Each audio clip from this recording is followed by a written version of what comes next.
Pessoal que lá está atrás, tome assento. Meu irmão, nós começamos semana passada uma série de mensagens falando sobre família, meu lar, e hoje nós vamos dar sequência. Nós vamos, além desse fim de semana, mais 3, temos 5 encontros falando sobre família. E eu queria que você abrisse sua Bíblia hoje em Atos capítulo 10, Atos capítulo 10, verso de número 24, Atos 10, 24, nós vamos ler um pedaço da história de um homem que ficou conhecido como o primeiro gentil a ser salvo por Jesus Cristo, Cornélio, o centurião romano, amém? Atos 10, 24, a palavra de Deus diz assim: chegaram a Cesareia no dia seguinte, Cornélio os esperava, e agora eu queria que você percebesse o restante do versículo. E havia reunido seus parentes e amigos íntimos. Não feche sua Bíblia, fique com ela aberta nesse capítulo de Atos 10. Vamos orar? Feche os olhos agora. Senhor meu Deus, que tremendo desafio nós temos de falar sobre família. Uma instituição que nasce no teu coração, ó Pai, uma instituição que é o sonho, o projeto do Senhor para abençoar todas as pessoas da terra. Que o Senhor nos dê discernimento nesse momento, Pai, que o Senhor tenha misericórdia das nossas vidas, dos nossos pecados. Apaga, Senhor, as nossas transgressões e nos ajuda, Deus, a entender a Tua Palavra. Porque se o Senhor não colocar a Tua Palavra em nós, não importa o quanto de sabedoria e inteligência nós tenhamos, nós não vamos entendê-la, pois somos pecadores e ela é santa e perfeita. Por isso, Deus, com o Teu Espírito Santo, fala conosco nessa noite. Derrama a Tua providência, ó Pai, em nome de Jesus, amém e amém. Irmãos, a história de Cornélio sempre me encantou. Primeiro por causa dele, um homem diferenciado numa época difícil. Segundo, pela postura dele em relação à sua casa. O texto é interessante porque diz que ele era um homem temente a Deus. E certo dia estava orando e Deus falou com ele através de um anjo. Deus disse para ele assim: Cornélio, vá à casa de me fugiu o nome agora. Oh, Jesus amado.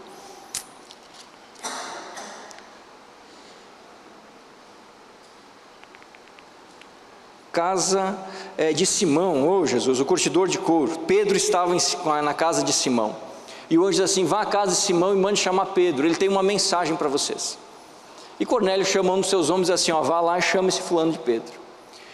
O homem vai lá, encontra Pedro, Deus faz todo um milagre para Pedro poder vir com aquele homem, porque o judeu não entrava na casa de um gentil.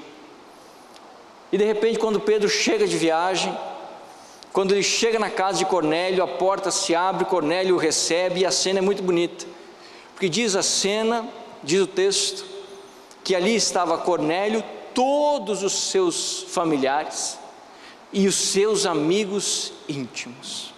A postura de Cornélio em relação à salvação da sua família é algo que me encanta, porque o anjo não disse para Cornélio: reúna todo mundo. O anjo disse: vá buscar Pedro, que ele tem uma mensagem para você. Cornélio é que pensou: se a mensagem é para mim, também deve ser para minha casa, então eu vou chamar todo mundo para ouvir o que Deus tem para falar. E baseado em cima desse versículo 24, eu queria trabalhar um tema com você hoje. Busque a salvação da sua família, como Cornélio fez. Ele podia ter esperado Pedro e ouvido sozinho a mensagem, mas ele preferiu que toda a sua casa ouvisse o que Deus tinha a lhe dizer.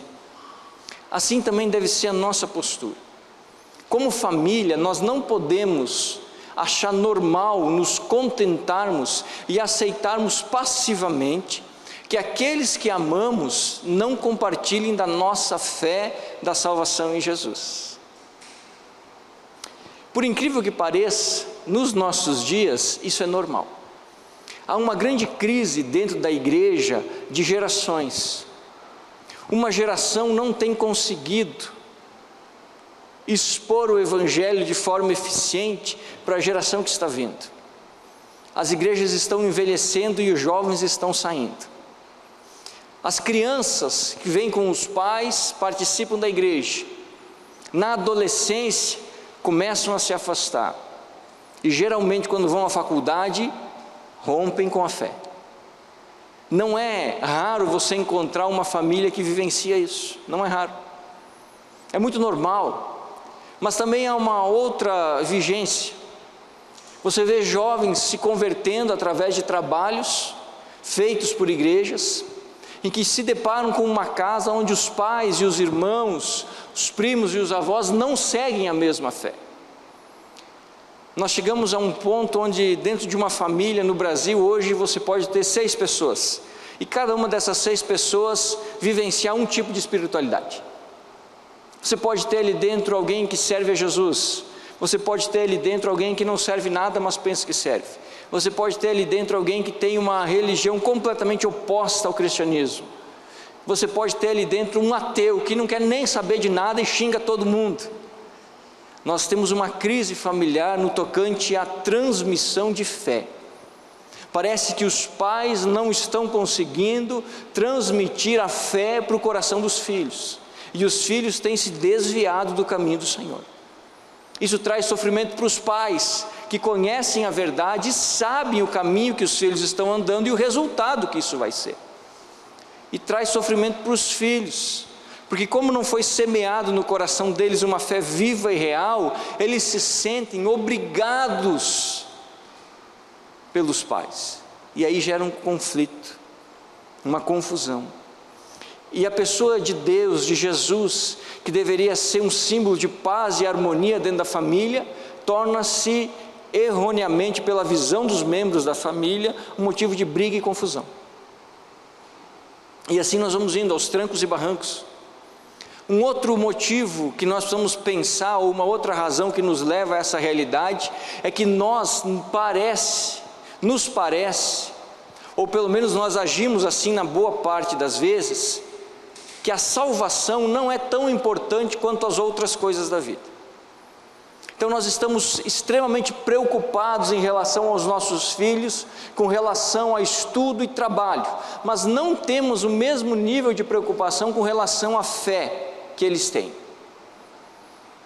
Nós temos uma preocupação muito grande na questão material, e nós nos esforçamos para oferecer à nossa família o que há de melhor falando materialmente.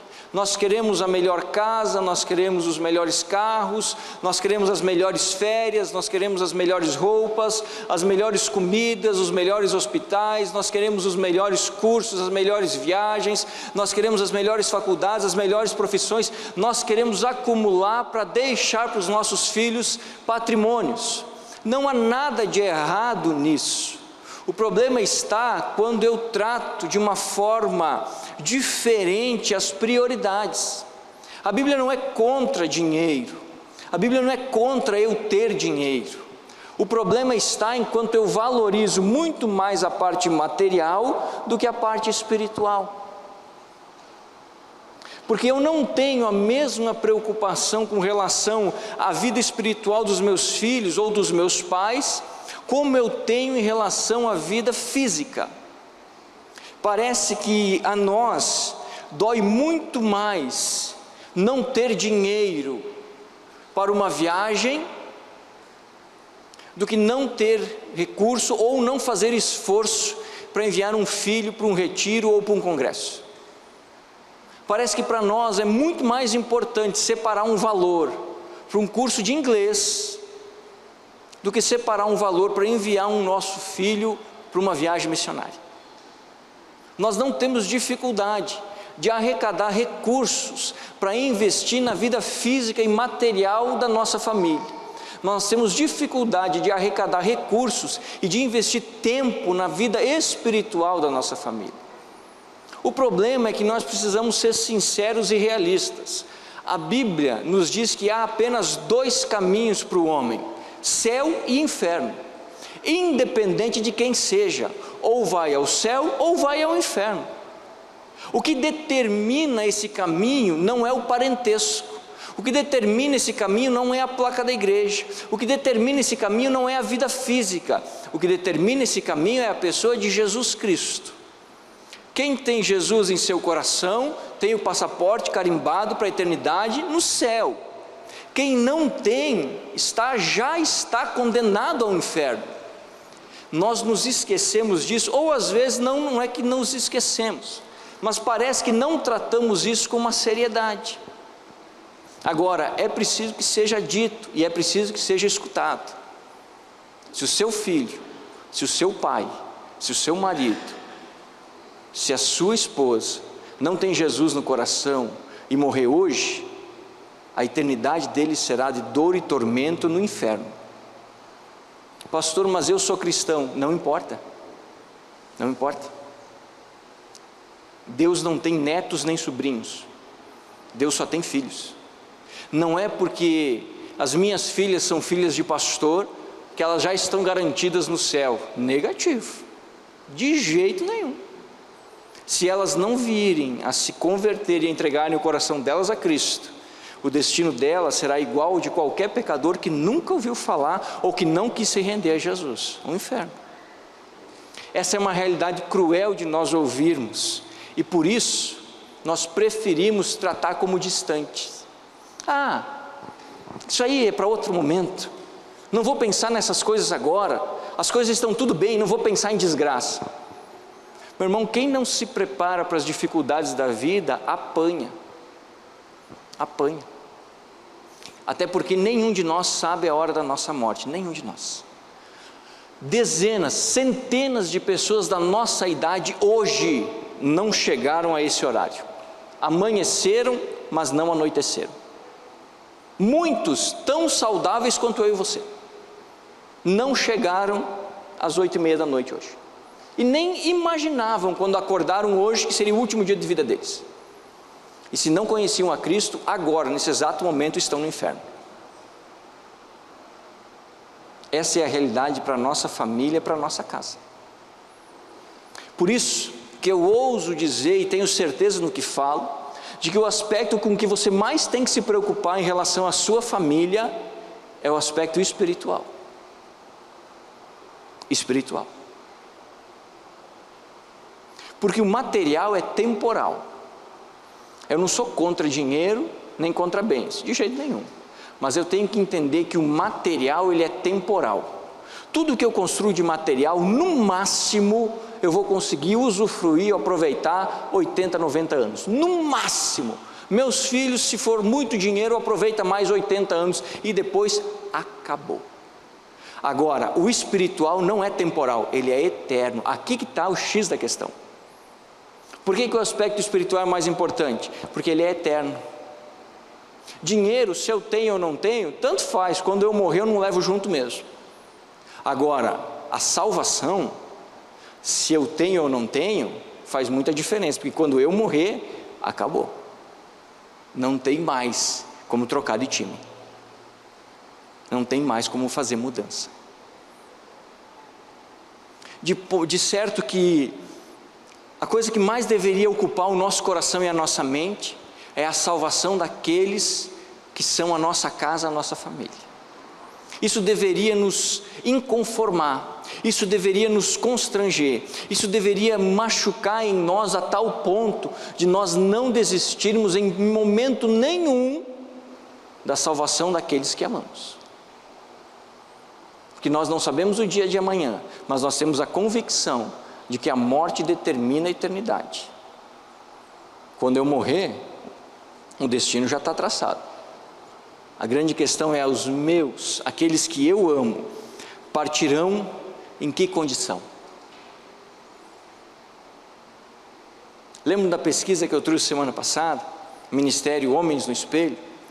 Eles fizeram uma pesquisa muito grande nos Estados Unidos e eles descobriram de que cada 10 homens cristãos, 9 têm filhos que estão longe do caminho do Senhor. 9.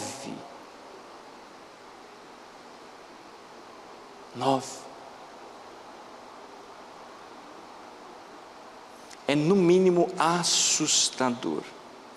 Milhares de pais que amam a Jesus convivem e veem seus filhos cada dia se afastando mais e mais do Senhor. Mas existe ao contrário também, filhos que amam ao Senhor e que veem os seus pais se afastando de Deus. parece que está tudo normal, parece que faz parte dos novos tempos, parece que essa é a realidade. Mas não pode ser assim na minha casa nem na sua, não pode. Eu não posso me esquecer do que diz o Salmo 127 no versículo 3, quando o salmista diz assim: os filhos são herança do Senhor. Agora, você acha que Deus quer que a herança que Ele nos deu se perca? Você acha que Deus nos deu filhos para perdição? Você acha que o desejo de Deus é que aqueles que nós amamos se percam? É óbvio que não, é óbvio que não. O desejo de Deus é que toda a nossa família seja salva, toda a nossa família. Mas isso passa por uma postura de vida minha e sua, que conhecemos a Cristo. Passa por mim e por você. Passa pela minha atitude e pela sua atitude. Passa pelo meu entendimento e pelo seu. Querendo ou não, essa é a realidade. E infelizmente, irmãos, nós vivemos numa situação em que a maioria dos cristãos estão servindo para afastar os seus familiares de Cristo. Estão servindo para fechar as portas do Evangelho no coração daqueles que mais amam, quando deveria ser exatamente o contrário. Cornélio é o grande exemplo. Há uma mensagem para você, Cornélio: tudo bem, vem todo mundo, senta onde dá, coloca todo mundo dentro de casa, ninguém falta, porque Deus vai falar. Deus vai falar. Nós precisamos entender, o aspecto mais importante das nossas vidas como família é a relação com Jesus. Com Jesus. A Bíblia diz lá em Mateus, quando Jesus diz assim: de que adianta um homem ganhar o mundo inteiro e perder a si mesmo, perder a sua casa? De que adianta? Eu não sei você, meu irmão, mas eu estou preocupadíssimo em chegar diante de Deus com toda a minha família a reboque, arrastada atrás de mim, com toda a minha família. Não quero perder ninguém, ninguém, ninguém, ninguém. E se você é homem, a sua responsabilidade é dobrada, porque Deus pedirá contas de você acerca da sua família, porque você é o sacerdote da sua casa. Então Deus vai pedir para você o seguinte: fulano, cadê os meninos? Não, cadê os meninos que eu lhe dei? Era uma herança minha, onde é que você colocou eles? Se você é homem, irmão, a coisa é mais apertada. E se você é mãe, o seu coração se aperta ainda mais, porque que mãe quer imaginar estar na eternidade sem os filhos? Agora pense o seguinte, meu irmão: se nós não mudarmos as nossas atitudes, se nós não nos preocuparmos com isso, isso vai acontecer. Isso vai acontecer.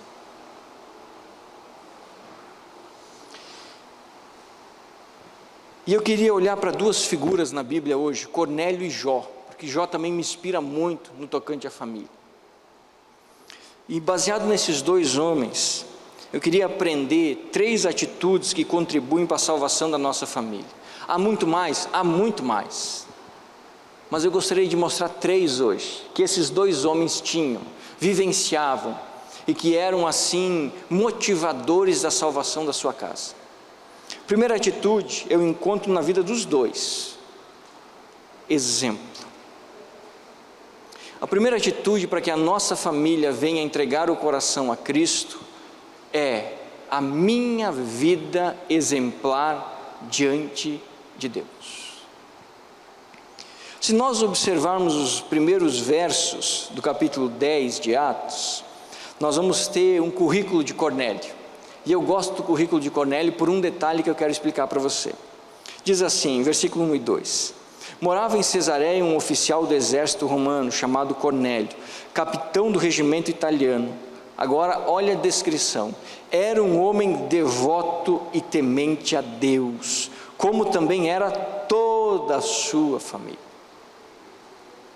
Toda a sua família. É interessante que o texto, quando vai destacar Cornélio, ele não o destaca pela profissão que ele tem, ele não o destaca pelos bens que ele tem, ele não o destaca pela sua posição social, mas o texto diz que era um homem temente e devoto a Deus. O texto destaca Cornélio não pelo que ele é diante dos homens, na visão dos homens, mas pelo que ele é diante de Deus, e a Bíblia diz que ele era temente e devoto ao Senhor. Sabe o que a Bíblia estava dizendo? A Bíblia está dizendo o seguinte: Cornélio era um homem que dava evidência, testemunho, exemplo de uma vida com Deus, a tal ponto de não ser reconhecido como um excelente soldado, de não ser reconhecido como um excelente homem de negócios, mas ser reconhecido como um homem temente e devoto a Deus. Esse é o título que todos nós precisamos ansiar. Um dos problemas com relação a sermos exemplo dentro do nosso lar, irmão, não está na nossa capacidade, mas está na nossa visão do que nós queremos ser de exemplo. Muitos de nós querem ser reconhecidos como os melhores em suas profissões. Muitos de nós querem ser reconhecidos como homens de sucesso financeiramente. Muitos de nós querem ser reconhecidos pela sociedade como o fulano de tal. E por isso nós trabalhamos, estudamos, ralamos e nos esforçamos. Mas poucos de nós entendemos que nós precisamos ser reconhecidos dentro e fora de casa por sermos homens e mulheres de Deus. Não porque somos bons profissionais, mas porque somos devotos e tementes ao Senhor. Não adianta de nada um bom profissional sem Jesus. O inferno é o seu destino, com excelência de profissão ou sem profissão. Agora, o homem que é reconhecido como um homem de Deus, esse demonstra na sua vida as características e atitude de Jesus. Esse é um homem que tem a salvação, e é um homem que em que tudo o que faz expressa salvação ao coração dos outros. O exemplo de vida é a questão mais importante dentro da nossa casa. Tem muitos pais que estão afastando os filhos da igreja na mesa de jantar, de almoço e de café, porque na mesa metem o pau na igreja, no pastor e nos irmãos, fazem fofoca, xingam e brigam. No domingo querem trazer todo mundo no culto, e os filhos não querem vir ao culto, e os pais não entendem por que os filhos não querem vir. Muitos filhos estão afastando os pais de Jesus porque são rebeldes, não lavam uma louça, não passam um pano, dormem o dia inteiro, respondem, são mal criados. E aí oram a Deus assim: o meu pai não é salvo, por quê? O nosso exemplo tem apenas duas direções, apenas duas. Ou nós temos uma vida que aproxima as pessoas de Cristo, ou nós temos uma vida que afasta as pessoas de Cristo, independente de eu entender o que eu estou fazendo ou não. Porque a maioria de nós ainda cunhou uma frase terrível, que diz assim: nem olhe para mim, eu não sou exemplo de nada. Pensa uma frase covarde, uma frase covarde, de alguém que é covarde falar um negócio desse, que você não entende que, gostando ou não, você é referencial de vida, principalmente para quem está perto de você. Mesmo que você não queira, você é, porque você está ali, as suas atitudes estão aparecendo, a sua forma de viver está aparecendo, e as pessoas que estão perto são impactadas por essas ações e essas atitudes.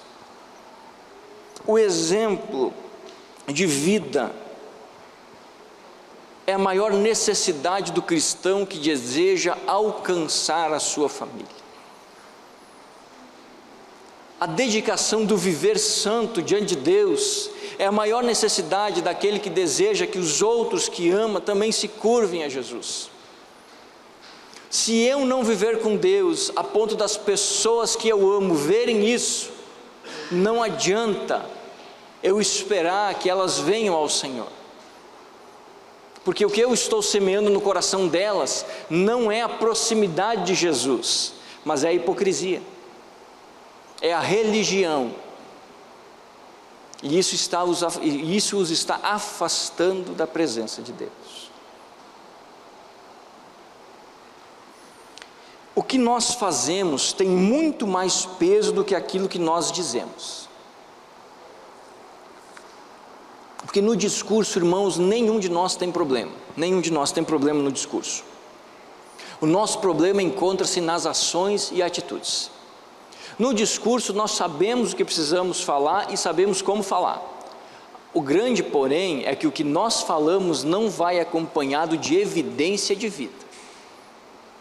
E aí chega no coração daqueles que nós amamos como uma hipocrisia, uma religião. Fala isso, faz ao contrário. Fala X, faz Y. Atitudes de fé e de vida com Deus, dentro de casa, são semeaduras no coração daqueles que nós amamos. Quando nós vivemos com Deus diariamente, a nossa família é impactada por esses relacionamentos. O exemplo arrasta para um lado ou para o outro. Para um lado ou para o outro. Irmãos, nós só teremos filhos que oram se eles nos verem orar. Nós só teremos pais que se entreguem ao Senhor se eles nos verem nos entregarmos ao Senhor. É o exemplo. Essa é a primeira atitude. A Bíblia diz que Cornélio era reconhecido como um homem devoto e temente, não como um excelente profissional e soldado, mas como um homem de Deus. Está cheio de gente que quer o reconhecimento dos diplomas, dos títulos, e se esquece que tudo isso aí é vão, passa rapidinho. E o reconhecimento que deveríamos buscar é aquele que vem através de uma vida santa, que expressa o amor de Jesus pelos outros. Essa é a primeira atitude. A segunda atitude que eu vejo na vida desses dois homens, mais especificamente na vida de Jó, é a intercessão. Se você quer que a sua família se renda a Cristo, torne-se um intercessor daqueles que você ama. Lá em Jó, capítulo 1, verso 4 e 5, tem um texto lindo da Bíblia. A Bíblia diz que Jó tinha vários filhos, e eles faziam banquetes e festas entre eles, para se divertir, reunir os irmãos. E Jó, como era muito temente a Deus, toda vez que acabava esses festejos, fazia os seus sacrifícios, e ia diante de Deus interceder pelos filhos, porque ele imaginava o seguinte: pode ser que mesmo sem querer, algum dos meus filhos tenha pecado contra Deus, eu não posso permitir que esse pecado continue, eu tenho que resolver esse problema.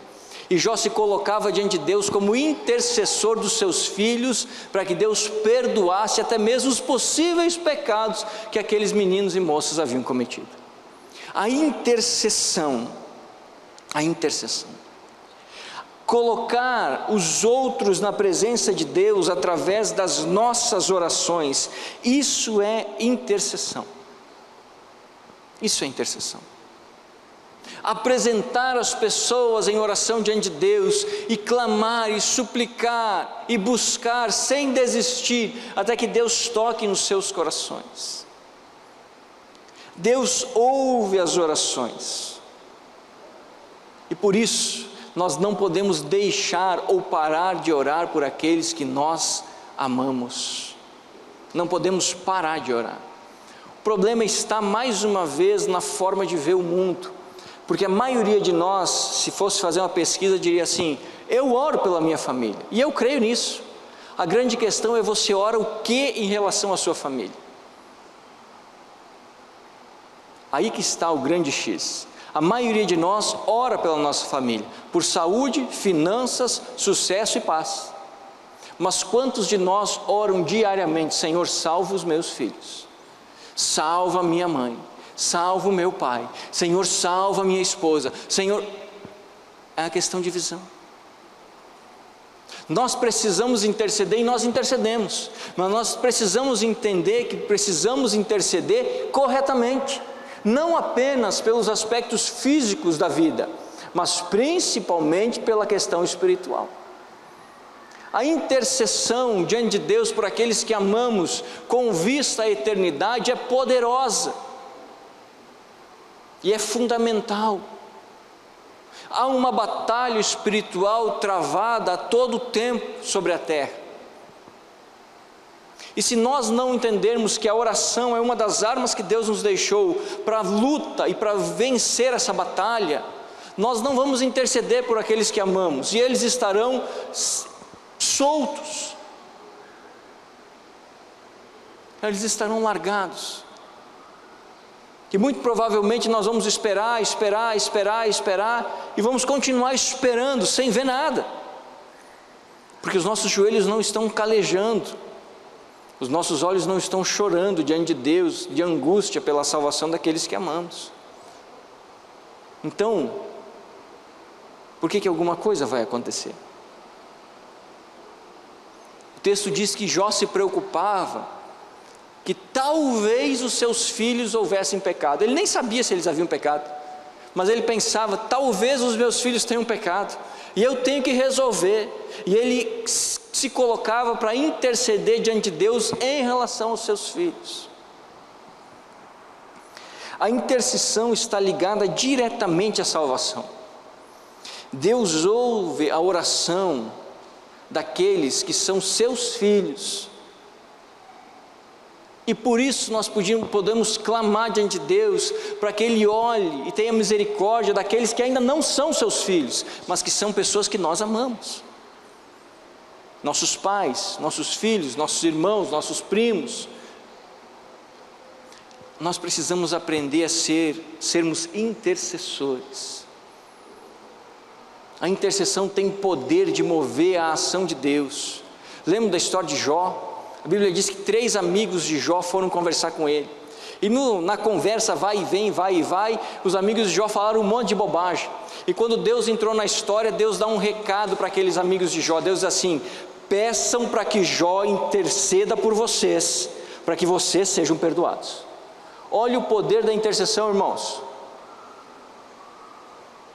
Deus não disse assim: peçam perdão vocês. Deus disse assim: peçam para que Jó interceda por vocês, para que vocês sejam perdoados. O valor da oração nos é escondido do coração, ou pelo menos é encoberto pelas ansiedades do mundo. Se nós tivéssemos o mesmo desejo de orar e de buscar a Deus em oração, como nós temos, de ter uma vida de sucesso, meus irmãos, nós andaríamos com os joelhos dessa grossura de tanto calo, e veríamos milagre à torto e à direito. À torto e à direito. Deixa eu fazer uma pergunta: quanto tempo faz que você não gasta as suas orações pela sua família? Quanto tempo faz que você não faz jejum pela salvação daqueles da sua casa? Quanto tempo faz que você não chora diante de Deus: Senhor, os meus filhos, se morrerem, vão para o inferno, eles são herança do Senhor, põe a tua mão. Quanto tempo faz, meu irmão?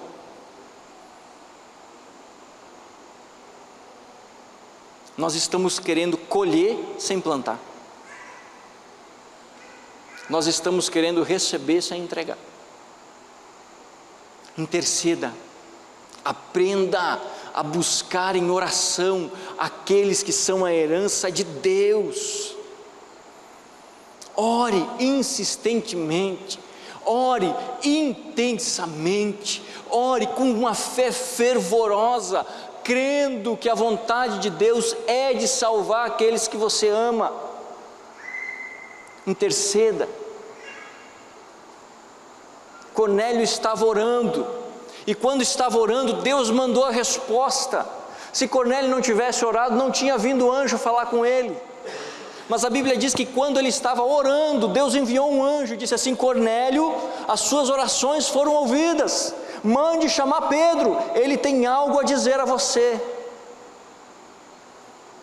Se Cornélio não estivesse orando, irmão, não tinha anjo, não tinha Pedro, não tinha salvação, não tinha nada.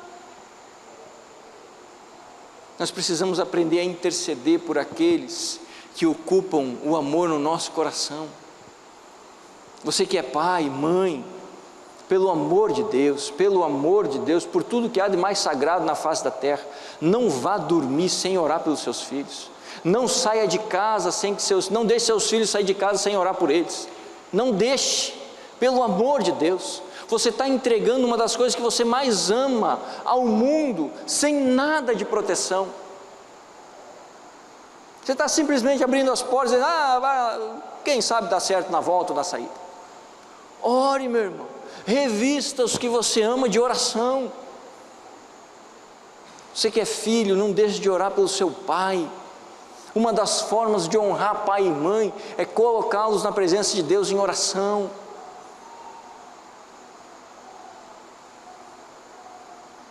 Muitas vezes, irmãos, os nossos pais não se convertem porque nós não honramos os nossos pais, nós não valorizamos, nós mal ligamos,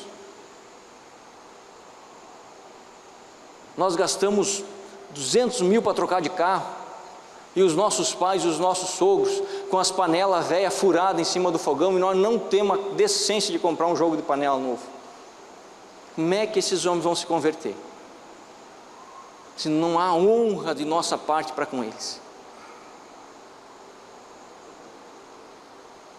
Interceda, ore insistentemente diante de Deus, insistentemente.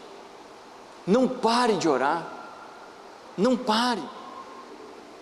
Busque Deus, para que Deus busque o que você ama. Coloque diante de Deus. A Bíblia diz que Deus não rejeita um coração quebrantado. O dia que você se quebrantar diante de Deus pelos seus filhos, pelos seus pais, a mão de Deus vai agir no coração deles, e a salvação do Senhor vai acontecer.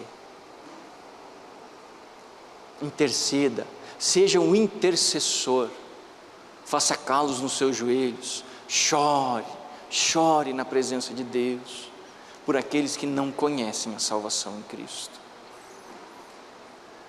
Terceira e última atitude que esses homens tomaram, que me inspira: leve-os a ouvir sobre Jesus, leve a sua família a ouvir o Evangelho de Jesus.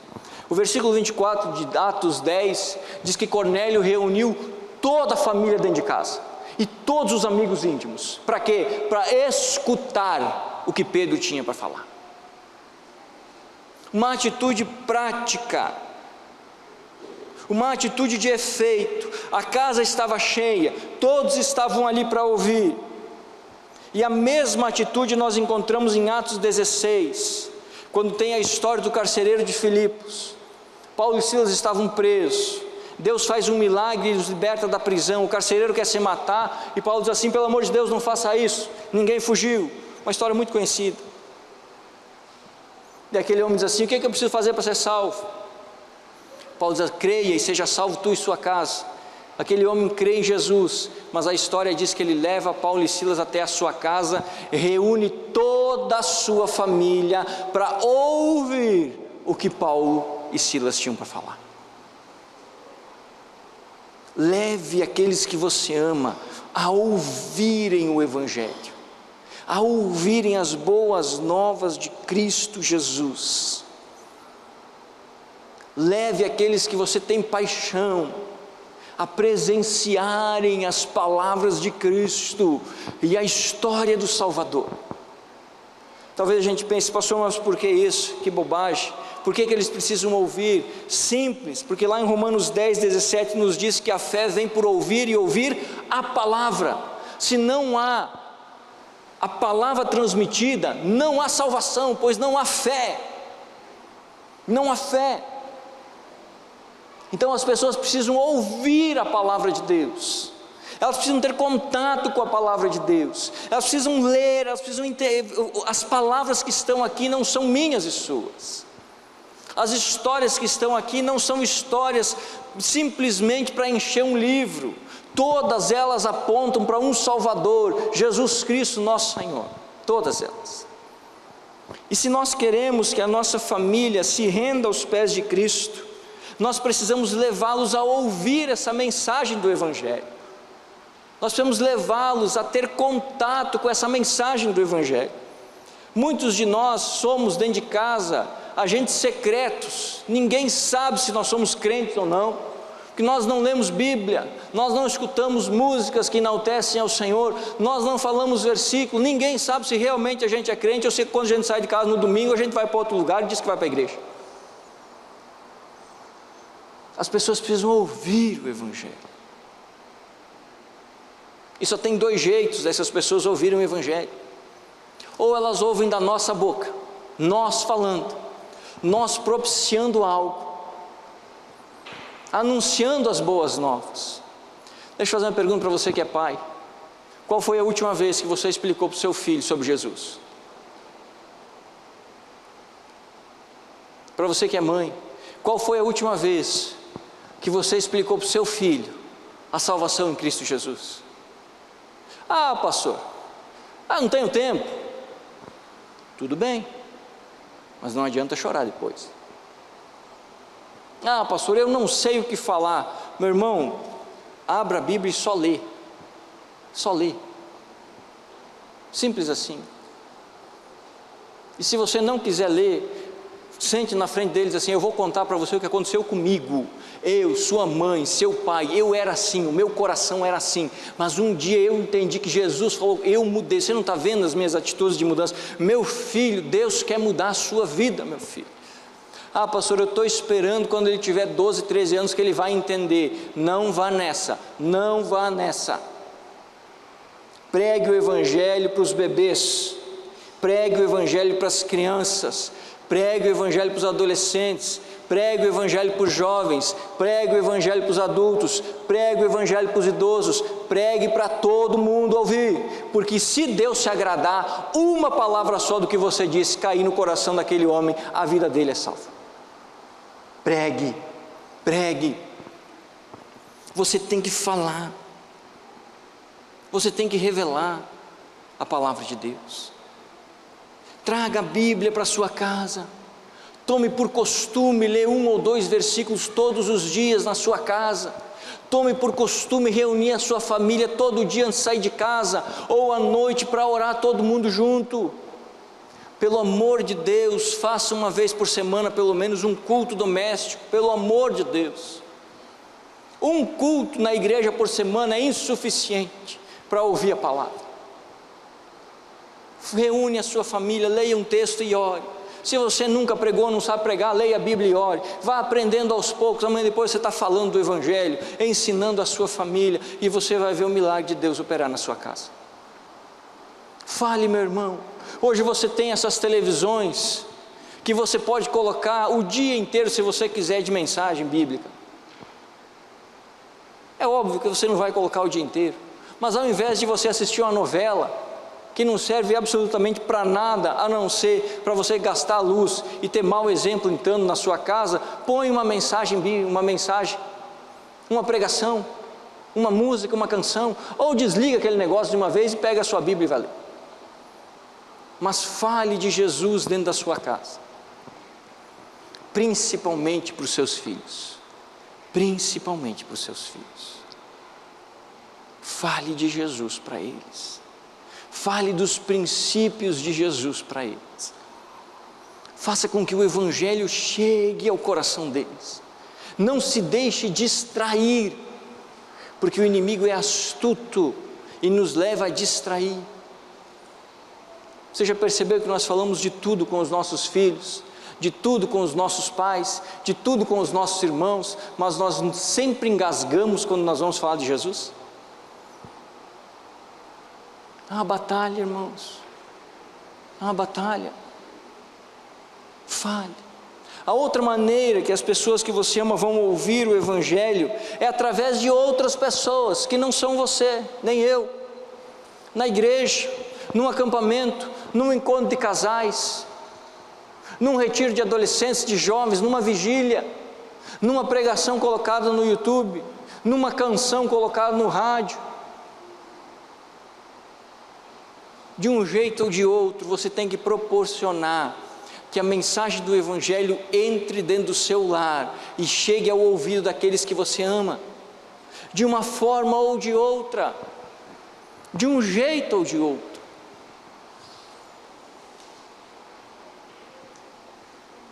Incentive as pessoas que você ama a virem ter convívio com uma igreja. Às vezes nós não temos problema nenhum, irmãos, de convidar as pessoas para irem jantar na nossa casa, mas nós passamos o ano inteiro, são 52 domingos por ano, e nós não convidamos nenhuma pessoa para vir ao culto com a gente. Nenhuma pessoa. Nem um pai, um irmão, um tio, um filho, um sobrinho, ninguém. Convide as pessoas. Às vezes você vai ter uma programação, um culto de casais, venha. Pastor, meu casamento está uma beleza, venha do mesmo jeito. Meu casamento está uma porcaria, vem também. Pastor, eu vou convidar um outro casal, isso mesmo. Às vezes a gente não quer gastar para mandar os nossos filhos num acampamento para ouvir o Evangelho. Deixa eles em casa, é mais barato, eles assistem televisão aí no carnaval e deu, é mais em conta.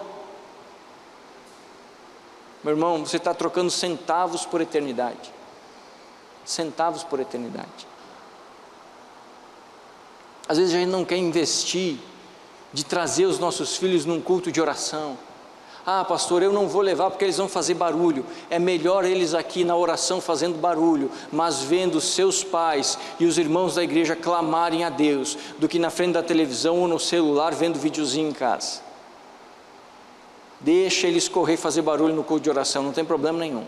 Eles estão vendo que os pais e que os amigos dos pais servem a um Deus e clamam a esse Deus. E quando precisar, eles também vão clamar, porque eles estão olhando o exemplo dos seus pais.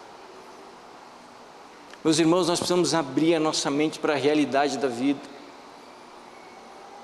Nós precisamos lutar desesperadamente pela salvação daqueles que nós amamos, porque senão, irmãos, muitos de nós terão o triste desgosto de se colocar diante de um caixão e olhar aquela pessoa que nós amamos, tentar enganar o nosso coração, mas saber no fundo do nosso coração de que aquela pessoa está agora no inferno. Essa é a realidade. E eu digo para vocês como pastor, como alguém que infelizmente convive muito com a morte, é doloroso demais, não você ver quem partiu, é doloroso demais você ver quem fica e sabe que aquele que foi sem Jesus. Você nota nos olhos a dor no profundo da alma daquela pessoa, porque acabou, não há mais o que ser feito, terminou. Eu não sei você, meus irmãos, mas de forma nenhuma eu quero na minha vida passar por isso, de jeito nenhum, de jeito nenhum. Eu quero que a minha família seja salva, eu quero, e por isso, todo santo dia, com as minhas imperfeições, eu frio para buscar a salvação daqueles que eu amo. Dê exemplo dentro da sua casa, interceda, seja você o intercessor da sua família, seja você. Que coisa bonita quando um filho chega para um pai e diz assim: pai, ora por mim sobre isso aqui, meu pai. Sabe o que o filho está dizendo? O filho está dizendo assim: eu sei que o Senhor tem intimidade com Deus, então eu sei que a sua oração diante de Deus é fervorosa, então ora por mim, meu pai, porque eu estou vendo a sua vida com Deus. Isso é uma semente no coração de um filho que já está germinando a respeito da salvação. Coisa linda quando um filho chega para uma mãe e diz assim: minha mãe, me abençoe.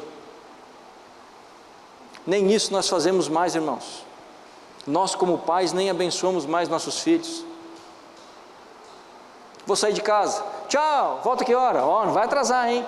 Nós nem sequer chamamos: vem cá, Deus te abençoe, meu filho, em nome de Jesus, te leve, te guarde em segurança, te traga de volta. Nem isso nós fazemos mais, nem isso.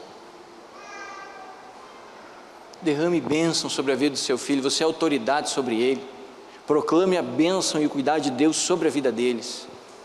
Você vai estar semeando fé no coração deles. Uma das histórias que eu mais gosto da Bíblia é quando Jacó está morrendo. E a Bíblia diz que quando Jacó está morrendo, ele sabe que vai morrer, ele chama todos os seus filhos. E ele faz um a um dos seus filhos entrarem. E ele declama bênção sobre a vida de cada um dos seus filhos. Sabe o que Jacó está nos ensinando ali, meus irmãos? Que todo pai é autoridade espiritual sobre a vida do seu filho. E todo pai pode e tem o dever de abençoar a herança que Deus lhe deu, que são os filhos. Abençoe seus filhos, meu irmão. Abençoe seus filhos. Se você é filho, peça bênção aos seus pais. Ô minha mãe, a senhora pode me abençoar? Ô meu pai, o senhor pode me abençoar? Pastor, mas eu já sou casado. Não importa. Ô meu pai, o senhor pode me abençoar, meu pai? Autoridade espiritual. Não desista da salvação daqueles irmãos que você ama. Eu sei, irmãos, que palavras como essa são de difícil de ouvir, porque todos nós temos alguém que nós amamos, que está longe dos caminhos do Senhor, todos nós. Quando nós ouvimos palavras como essa, a primeira pergunta que nós nos fazemos é: será que eu errei? Será que a culpa é minha? Será que isso está acontecendo porque eu fiz alguma coisa de errado? Deixa eu dizer para você, meu irmão, você tem que se libertar dessa pergunta, porque essa pergunta vai paralisar você e vai impedir você de começar a fazer alguma coisa, porque você vai começar a sofrer e o diabo vai pressionar a sua vida em cima dessa pergunta. A pergunta não é: será que eu errei? A pergunta certa é: o que eu faço agora? Eu não aceito que esse que eu amo esteja longe dos caminhos do Senhor. Agora, o que faço? Nós temos de saída 3 ações. Dê exemplo, seja um intercessor e faça com que o Evangelho chegue aos ouvidos desse que você ama. O que passou, irmão, não vai voltar mais, deixa para lá. Os erros que eu e você cometemos em relação à espiritualidade da nossa casa foram cometidos. Não adianta sofrer agora por aquilo que já foi. Agora é a hora de lutar para que as pessoas que estão conosco sejam salvas em Cristo Jesus. Sejam salvos. Feche teus olhos. Eu tenho plena convicção de que assim como eu, o desejo do seu coração, quando você para pensar nesse assunto, sim, é de que a sua família se renda aos pés de Cristo. Mas eu tenho plena convicção que assim como eu, você também é falho. E muitas vezes nós ficamos apenas na vontade e deixamos a vida passar por nós como um trator. Então nessa noite eu queria lançar um desafio para você. Eu queria lançar para você um desafio de mudança, um desafio de reestruturação na sua vida e na forma como você trata a salvação da sua família.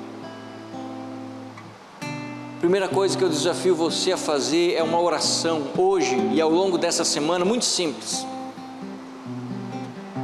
clamando a Deus: Senhor, mostra quais são os maus exemplos que eu tenho dado para aqueles que eu amo. Porque às vezes a gente não sabe quais são os maus exemplos.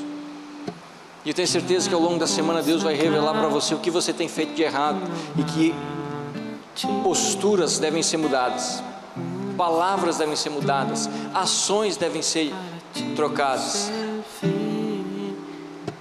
Segunda coisa que nós precisamos fazer essa semana é chegar em casa hoje. Se nós tivermos um caderno velho, ou se não tivermos, amanhã pela manhã, na primeira hora, comprar um caderno. Na primeira folha, escrever assim: caderno de intercessão. E a primeira coisa que nós vamos escrever para interceder é o nome daquelas pessoas da nossa família que nós amamos. E esse caderno nós vamos carregar conosco aonde nós formos. Aonde nós formos. Se eu for para o trabalho, eu levo junto. Se eu estiver em casa, ele está comigo. Se eu vier para a igreja, vem junto. E todo santo dia eu vou orar, nome por nome, e eu vou clamar ao Senhor: Jesus, Jesus salva fulano, oh Jesus salva fulano. Pastor, mas eu tenho problemas na minha família, eu não gosto de Beltrano e de Ciclano. Não dê bolas para os seus sentimentos, tenha fé de entender a palavra. Família é plano de Deus.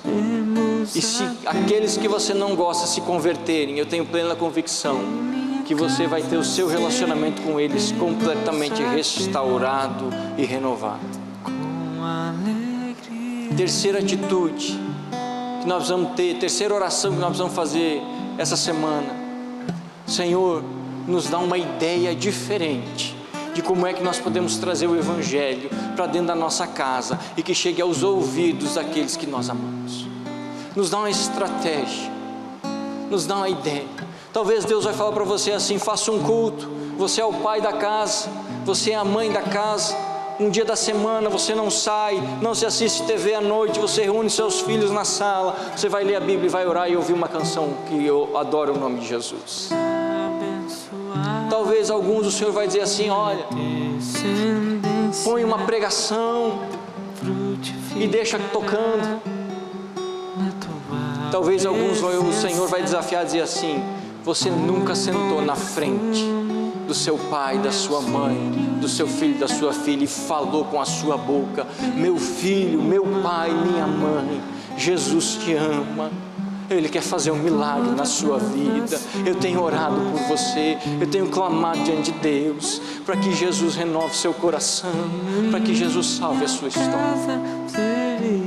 São 3 orações, irmãos, 2 orações e uma ação prática. Mas tudo isso depende da disponibilidade do seu coração. Se você ouviu tudo isso essa noite, levantar daqui e ir para casa e não fizer nada, nada vai mudar, meu irmão, vai ficar pior. Sabe por quê? Porque o dia que você chegar diante do juízo de Deus, o Senhor vai cobrar seus filhos, seus amigos, seus pais. E você vai dizer assim: ah, mas eu não sabia. E Deus vai dizer: negativo, companheiro.